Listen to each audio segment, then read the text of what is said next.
De cet enlèvement de 12 Européens. On va commencer par vous, monsieur le bâtonnier. Il faut dire que c'est une prise d'otage qui suscite beaucoup de questions. D'ailleurs, lorsqu'ils étaient remis à leur ambassade, les médias se demandaient quand est-ce que les 12 Européens avaient été enlevés. Le ministre de la Communication parle d'enlèvement, il parle également de libération grâce à une opération spéciale de l'armée. Les 12 Européens, eux, les 12 touristes, ils ne reconnaissent pas avoir été kidnappés. Comment apprécier cette divergence de point de vue? Oui, il y a deux avis à émettre. Le premier avis, c'est que si ces touristes disent n'avoir pas été enlevés, je ne vois pas comment un touriste qui a été enlevé peut dire qu'il n'a pas été enlevé. C'est la première des choses. Deuxièmement, quand on dit que le ministre de la Communication n'a pas dit la vérité, il s'agit de quelle vérité? Parce que dans tout ceci, il faut éviter les spéculations sur des questions qui touchent à la sécurité nationale. Je crois que à force de dire des choses sur le Cameroun, les gens viennent ici. D'abord, quand on voit la manière dont ces touristes sont entrés dans le pays, ça interroge quand même. Il ne faut pas que dans un pays, il y a des zones de guerre, et vous passez par un pays étranger, vous y entrez. Je ne sais pas ce qui s'est passé. Mais ce qui est certain, c'est qu'ils ont été sécurisés par l'armée camerounaise. Je préfère ce terme-là. Ils ont été sécurisés par l'armée camerounaise. Maintenant, que le gouvernement avait en fait un trophée de guerre, c'est de bonne guerre. C'est de bonne guerre. Maintenant, je trouve que c'est un peu ingrat pour ces étrangers qui ont bien voulu être convoyés à Yaoundé. On fait des conférences de presse, on fait des photos avec nos forces de sécurité, de quitter le territoire national pour aller dire que tout ça c'est un montage. Donc si c'est un montage, eux-mêmes sont coupables de ce montage-là. Comment ils sont faits pour se trouver entre les mains de nos agents de sécurité? Ils disent où? Comment ils ont accepté d'être extraits des champs de combat? Comment attendent-ils d'être remis à leur pays pour faire ces déclarations? J'ai entendu aussi ça lorsqu'il y a eu l'enlèvement, n'est-ce pas, des Français dans le Nord pour faire Boko Haram. Ils ont été vraiment enlevés dans le Nord. Mais le problème, c'est qu'il y avait un trafic. Il y avait un trafic. C'est-à-dire, les gens prenaient l'argent à l'État du Cameroun, soi-disant pour aller négocier, et allaient effectivement négocier avec les preneurs d'otages. Et obtenaient les libérations. Et eux, ils revenaient vivants. Et puis, on a trouvé dans les comptes bancaires par la suite des sommes qui provenaient des biens numérotés. Et puis, on a vu des opérations immobilières énormes faites par des individus qui n'ont pas de travail et de revenus. Donc, par conséquent, moi, je me fie toujours des spéculations sur ces questions sécuritaires. Laissons les historiens régler ces questions-là. C'est encore trop chaud pour commencer à donner des avis. Tel a tort, tel a raison. Moi, je préfère être prudent. Dédi Kogo. Non, si comme s'il n'était pas mal pris, personnellement, je n'aurais rien dit sur l'opération. Parce que peut-être on regarde le dispositif de sécurité sur la ligne du sud-ouest de Coq jusqu'à Kumba, on peut se poser plein de questions. Et le jour viendra où peut-être nos autorités vont dire qui étaient ces personnes, parce qu'il y avait des Camerounais qui étaient au courant. Tout le monde, et moi je peux encore plaindre. Je ne sais pas, j'ai quand même l'autorité nécessaire pour me plaindre souvent de mes confrères. Parce que là où nous devons faire notre travail, nous laissons les gens parler. Il y a des gens qui ont été présentés comme étant des soldats libérés. Et la première chose, la pression la plus bête qu'on se pose, c'est que ces personnes ont été interpellées quand, ont été récupérées quand, où, par qui. Et il n'appartient pas à quelqu'un d'autre de nous le dire. Nous savons, en tant que journalistes, où on va chercher ce type d'informations. Sauf que, bon, on préfère faire... C'est-à-dire que quand la rue parle, nous aussi, on parle à la même place. Nous devons rester dans notre couloir pour savoir que il y a eu quelque chose d'assez particulier qui s'est passé avec ces étrangers. Je crois que les autorités ont eu le temps de savoir comment est-ce qu'ils sont entrés au Cameroun, pourquoi ils sont entrés au Cameroun, parce que quand même ils ont été entendus, on sait comment ils sont entrés. Par le Nigeria. On sait, il ne faut pas tout dire qu'ils sont entrés par le Nigeria. Ils sont entrés par le Nigeria dans une zone où il y a une criminalité à des fins de demande de rançon. Il faut aussi se demander pourquoi effectivement on ne les aurait pas pris en otage, puisque on prend les gens en otage. Il y a des Tunisiens qui ont été pris en otage. Comment est-ce qu'une colonne, entre guillemets, d'étrangers, surtout des Suisses, qui gardent de l'argent volé à travers le monde, et les Italiens sont retrouvés là sans que personne n'inquiète. Il y a un problème, c'est que peut-être il y a vous savez, ça fait longtemps que j'ai parlé des gens qui ont été interpellés à des endroits, notamment au nord-ouest, même si je sais pas, les pouvoirs publics n'ont pas parlé de ces incidents-là. Mais cette fois-ci, est-ce qu'il nous dit que c'était pas des forces en immersion? Et moi, personnellement, je sais que c'est des forces qui étaient en pleine immersion. Merci. Et c'est le moins qu'on puisse dire.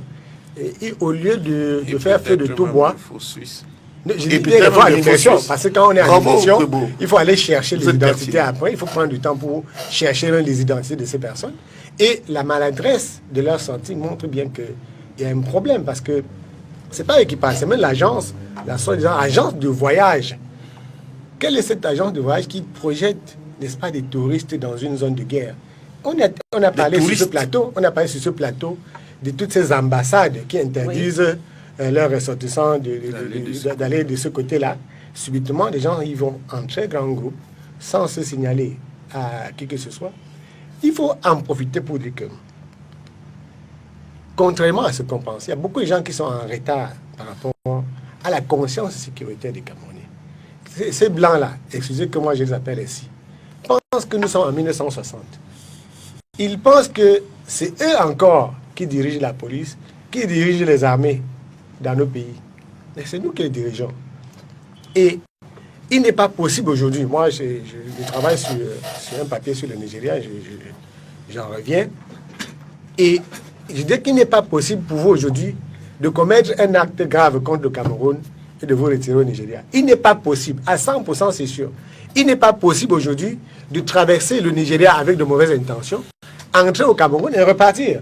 Vous serez stoppé quelque part. Et il faut peut-être s'en réjouir.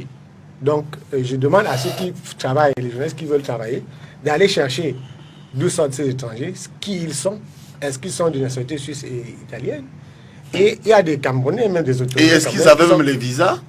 On peut suffisamment, parce que si vous avez les visas aujourd'hui pour entrer au Cameroun, la première chose qui est faite, la seconde qui suit, l'autorité qui vous délivre le visa informe la sécurité camerounaise que nous voulons leur donner tel visa à tel nombre de personnes. Donc, il ne faut pas que... Je crois que les temps ne sont pas bons, comme on dit dans mon village, que chacun prenne son mal en patience, mais il faut que beaucoup de nos compatriotes sachent que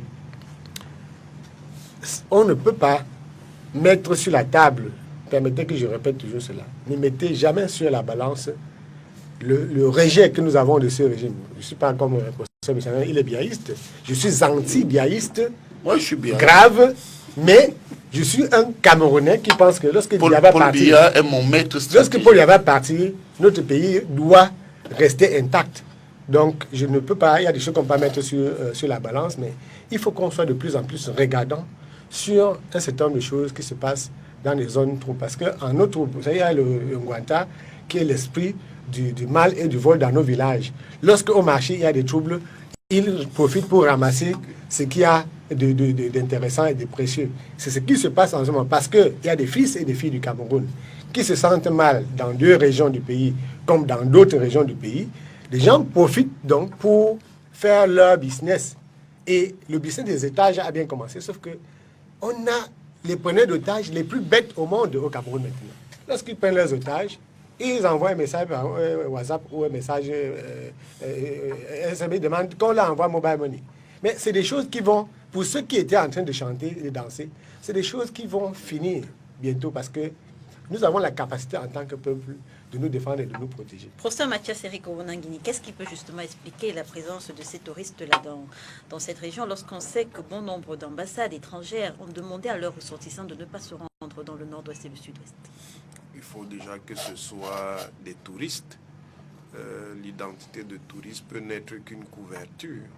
Soit ce sont des journalistes qui sont venus pour enquêter sur l'intensité de la crise et pour avoir un regard direct sur la crise, peut-être de manière à en avoir une interprétation nouvelle, soit ce sont des espions qui se sont infiltrés pour voir ce qui se passe là-bas, soit ce sont à la fois des espions et puis peut-être des gens qui appartiennent aussi à ce que Denis Koueb appelait des forces en immersion, qui viennent en fait faire du repérage pour éventuellement revenir après. Ça peut être chacune de ces hypothèses ou certaines de ces hypothèses associées.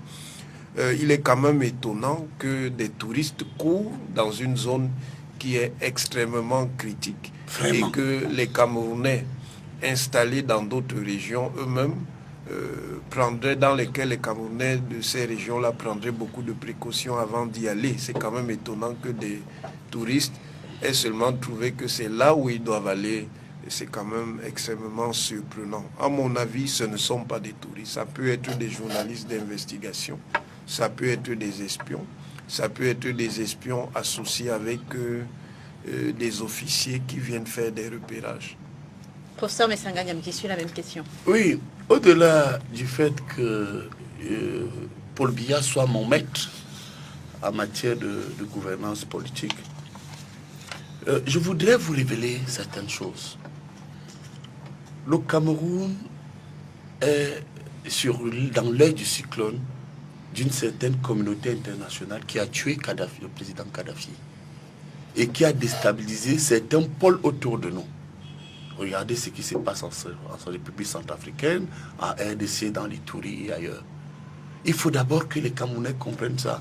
Parce que comme disait Francis Bébé, lorsqu'il parlait des touristes dans une chanson, je vous aime, aime, aime, aime. Je demande aux Camerounais d'aller écouter cette chanson. Voilà. Et vous allez vous rendre compte que j'enseigne à une école de guerre et il force un enseignement intitulé Problème de sécurité internationale. À ces officiers supérieurs, j'ai souvent tendance à leur dire qu'il y a un nouveau déploiement des problèmes de sécurité avec de nouveaux types de mercenaires. À l'époque, on avait les Bob de Nard, ils venaient à visage découvert. Et aujourd'hui, malheureusement, pour le continent africain qui ne s'est pas adapté, les stratégies de pénétration et de déstabilisation ont changé. On peut venir avec, comme l'a d'ailleurs si brillamment dit mon estimé collègue Ounangini, avec une étiquette de journaliste, parfois des diplomates, pour preuve, regardez aujourd'hui comment l'Europe et la communauté internationale, le camp occidental est en guerre avec la Russie. C'est une guerre terrible. Et c'est pourquoi, sur ce point, je dis que il s'agit des espions. D'ailleurs, je l'ai dit à mon ami, le ministre Chiroma, lors de notre dernière audience, que moi je pense qu'il fallait qu'on garde ces gens au frais.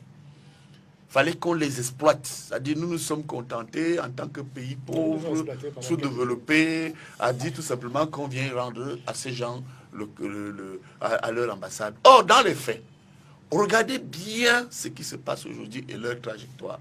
Certains pays occidentaux, d'ailleurs, Denis l'a dit, ont interdit à leurs compatriotes de se rendre dans les zones du nord-ouest, du sud-ouest et même du nord. Je suis dangereux. Ce qui est flou.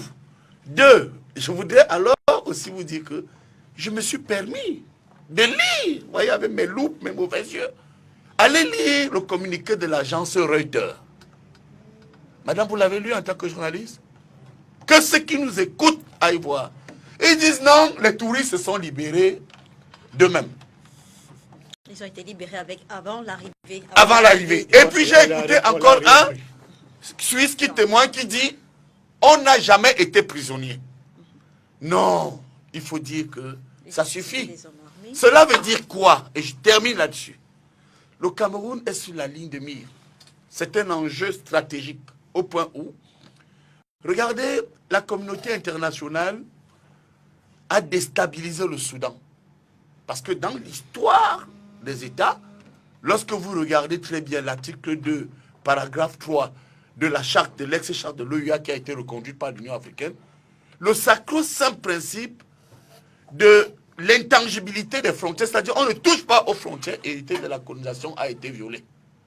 Pour des intérêts de déstabilisation, ils ont créé le Soudan du Nord et le Soudan du Sud. On peut objectivement se poser la question, cette guerre dite anglophone, est-ce qu'elle ne participe pas à une stratégie ou à une propagande qui tend à montrer que l'État ne contrôle plus cette zone? Vous comprenez donc pourquoi? Pour ma part, je pense que ce que disent ici tous ceux qui m'ont précédé est pertinent parce que les Camerounais sont naïfs. Vous savez, en période de guerre, lorsque vous êtes en Israël, si vous trouvez une mallette sur un comptoir ou un supermarché, vous courez dire qu'il y a quelque chose parce qu'il y a la psychose de la bombe. Mais au Cameroun, lorsque sur une boulangerie ou un supermarché, vous trouvez ma lettre, vous voulez vite la prendre croyant qu'il faut que vous confisquiez de l'argent que quelqu'un a oublié. Nous sommes en situation de guerre. Le chef de l'État l'a dit. Je voudrais ici féliciter les forces de défense, le ministre de la Défense, le CED et la DGSN, parce que contrairement à ce qu'on a dit, même au Nord, et d'ailleurs Kwebe l'a dit, mais on ne voit plus beaucoup de nos partenaires. Cette guerre nous coûte près de 400 milliards, 400 millions par jour. Et pour le seul objectif de croire que nous n'étions pas capables de faire face à cela. Donc cette affaire est une affaire du grand banditisme international. Et je pense que le Cameroun est un pays de paix. On a bien fait finalement de les libérer pour ne pas avoir les Occidentaux sur le dos. Mais il faut dire à ceux qui nous écoutent que cela participe de la stratégie globale menée par certaines personnes qui veulent déstabiliser le Maître Cameroun. Chalchouga veut ajouter quelque chose. Non, je veux seulement ajouter qu'il faut que nous fassions attention. Parce que nous sommes devant une opinion publique qui est intelligente, et qui entend ce que nous disons. J'ai le sentiment qu'on part dans tous les sens.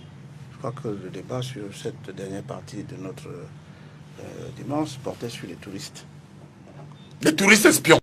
Mais je note simplement que si votre thèse, si vos thèses étaient exactes, il faudrait en tirer deux conséquences. Ça veut dire que le gouvernement de la République a menti.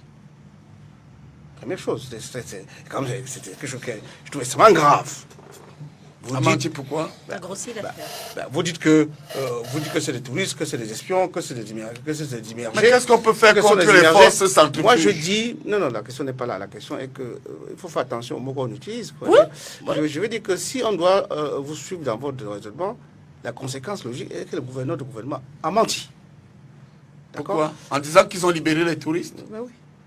Mais ils les ont libérés. Parce que les gars là nous cherchaient des problèmes. Et que nos forces d'élite, que le BIR, ont également menti. Non. Est-ce qu'ils ont pris position? Non, ils ont dit. Non. Non. Ils revenaient des troupes, ils revenaient d'une tournée, Charles, avec ta permission en une seconde. Et en venant, ils se sont rendus compte que soit c'était un enlèvement organisé ou un enlèvement effectif, et ils ont délivré ces personnes. Voilà, moi je veux. C'est de ça qu'il s'agit. C'est la thèse du gouvernement camerounais. Et c'est la thèse du terrain. Mais ce que je veux dire, ce que je veux dire, c'est que je m'en tiens. Pourquoi ils se sont retrouvés au Minerex après? Je m'en tiens à la thèse officielle. Moi, je m'en tiens à la thèse officielle jusqu'à plus ample information. Parce que je pense que nous avons suffisamment dans ce pays des stratèges pour avoir exploité quand même pendant un certain nombre de jours ces pseudo-touristes, pour ne pas être très loin, très éloigné de vous. Mais justement, gardons-nous des qualificatifs définitifs tant que nous n'en saurons pas plus, parce que ça va finir par se savoir. Tout à fait. Il ne faut pas que nous venions sur Nous sommes d'accord. Oui, nous ne devons pas sur le plateau télévisé et faire les Camerounais. Parce que quand vous dites en même temps, nous sommes en guerre, alors qu'on dirait qu'il n'y a rien là-bas, faites attention. Ne passons pas d'une extrême à l'autre. La guerre, c'est une chose trop sérieuse. Mon cher ami, il faut mesurer ce que vous dites. Quand on dit qu'on est en guerre, c'est une réalité. Le président a dit que nous étions en guerre contre Boko Haram. Et moi, je pense même qu'au nord, au sud-ouest, on n'exclut pas l'escroissance de Boko Haram. Non, merci. Moi, je n'exclus pas l'escroissance même de Boko Haram. Moi, ce qui me dérange, c'est que dans les plateaux télé, il y a une exacerbation des extrêmes. Je crois qu'il faut toujours savoir raison garder lorsqu'on n'est pas aux affaires, sauf si la nuit, vous avez des rapports particuliers de ceux qui nous gouvernent. Nous sommes des analystes, c'est aussi notre métier, comme vous êtes avocat. Oui, non, mais je dis simplement... Le politologue anticipe et présente les faits. Donc, par conséquent, je dis que nous devons faire extrêmement attention. C'est comme tout à l'heure, parce que cette dernière question vous remet en contradiction avec le débat antérieur sur l'interdiction des armes. Vous voyez, c'est très compliqué. Comment ça? Quand on met tout ça en chaîne... Moi, je ne vois pas la contradiction. Oui, on se rend compte qu'effectivement... Où est la contradiction? Mais la contradiction, c'est que... Atangandji a pris de bonnes mesures, on a dit, pour des raisons de sécurité. Vous avez vu les tourismes espions? Non, nous soupçonnons. Ah, d'accord. Nous soupçonnons. Nous pensons que c'est assez louche. C'est une présomption. Le professeur Mathias Eric, j'essaie seulement de mettre ça en musique avec le Soudan et la Libye. Nous en sommes bien éloignés. Vous avez tort. Attendez une seconde. Vous avez tort de ne pas comprendre qu'il s'agissait au nord ou au sud-ouest de la partition du Cameroun. C'est professeur vraiment Mathias dommage. Rico, Vous n'avez il y a pas- la parole. Vous que je connais si intelligent, vous ne le comprenez pas. Allez-y, Oui, professeur. dans cette crise, il y a clairement des manipulations. Bien qui sûr. vont même dans des secteurs inimaginables. Il y a par exemple des papiers scientifiques qui ont été commandités pour établir un certain regard sur la crise anglophone. Il y a des structures Bravo. d'intelligence, Professeur. d'expertise et d'analyse dont les rapports ont été précisément orientés. Ça veut dire qu'on ne peut pas éliminer une lecture stratégique de ce qui se passe. Bravo, chers collègues. Mais Mais tu vois, vous entendez ça? pour Ça, c'est notre métier aussi. Hein, Professeur, comme vous êtes- professeur, non, professeur, comme il est avocat, Nous sommes à 2 je minutes de voudrais la fin. Nous sommes à admirer 2 ce que minutes dit de la mon fin collègue. de l'émission. Allez-y, pour professeur. revenir Soit en au Gérard. plus simple, Oui. touristes, Laissez-nous faire notre des travail de touristes politologue. ne vont pas dans une zone de tension et qui en fait est bien une guerre. Excellent. Il y a bel et bien guerre parce qu'il y a une opposition armée entre Bravo. les forces de défense et de sécurité de la République du Cameroun et une multitude de groupuscules armés Bravo, excellent qui collègue. agissent de manière permanente sur cette partie du territoire. Il y a bel et bien un début de guerre.